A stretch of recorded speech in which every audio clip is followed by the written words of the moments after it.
മൂഞ്ചി കെട്ടി തോട്ടിന് വെള്ളം പോകാം.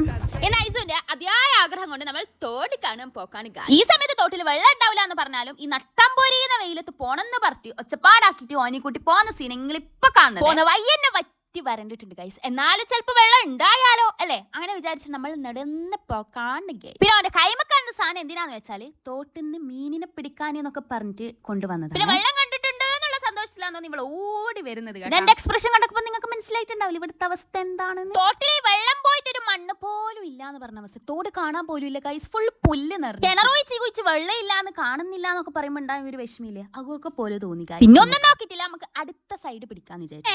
ഈ സൈഡില് വെള്ളം ഇല്ലാത്തതുകൊണ്ട് നമ്മൾ അപ്പുറത്തെ സൈഡിലേക്ക് പോക്കാണ്.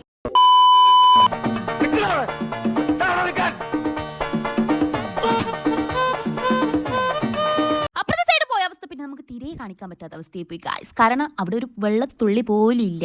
പിന്നെ ഒന്നും നോക്കിയിട്ടില്ല, ഐസുവിനെ എന്തൊക്കെയോ പറഞ്ഞ് സമാധാനിപ്പിച്ച് നമ്മൾ കൂട്ടിപ്പോയി. പിന്നെ ഓനെ സമാധാനിപ്പിക്കാൻ കുറച്ച് മുട്ടായി. ഇത്രയും വലിയ ഗതികെട്ടവൻ ഈ ലോകത്ത് വേറെ ആരെങ്കിലും ഉണ്ടാവും എന്റെ കർത്താവ്. ഞാൻ എത്തിയാൽ മനസ്സിലായത് കൈമൽ 5 പൈസ എടുത്തിട്ടുണ്ടായിട്ടില്ല. ആകണ്ട ഒരു 10 രൂപ അതിനെ കൊണ്ട് പറ്റുന്നതൊക്കെ വാങ്ങിയിട്ട് നമ്മൾ ഉണ്ടായി കേട്ടാ. പിന്നെ അച്ചാർ കണ്ടപ്പോ നൊസ്റ്റ് അടിച്ചു ഗൈസ്. അങ്ങനെ അച്ചാർ സൊമാറ്റോന്റെ ബോക്സിലൊക്കെയാണ് ഗൈസ് ചീര നട്ടിട്ടുള്ളത്.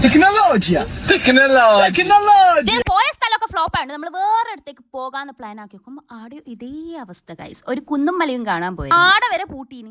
നീ എവിടെ പരിപാടി അവതരിപ്പിച്ചാലും ഇത് തന്നെയാണല്ലോ നിന്റെ വിധി. പിന്നെ ഒന്നും നോക്കിയിട്ടില്ല, നേരെ പൊരുക്കുവാന്ന് പ്ലാൻ ആക്കി അങ്ങോട്ടേക്ക് വണ്ടി വിട്ടു. പോന്ന വൈക്കുന്നാണെങ്കിലും ഈ കാക്കപ്പ എന്ന് പറയുന്ന സാധനം കണ്ട് അപ്പൊ അതൊന്ന് കാണിച്ചു തരാന്ന് വിചാരിച്ചു. പിന്നെ ഇവിടെ കുറച്ച് പട്ടിഷോ, പിന്നെ നമ്മളെ പോയതിന്റെ വിഷമം മാറ്റാൻ വേണ്ടി കുറച്ച് ചില സാധനമൊക്കെ വാങ്ങി. അപ്പൊ ബാക്കി നാളെ ഓക്കെ ബൈ.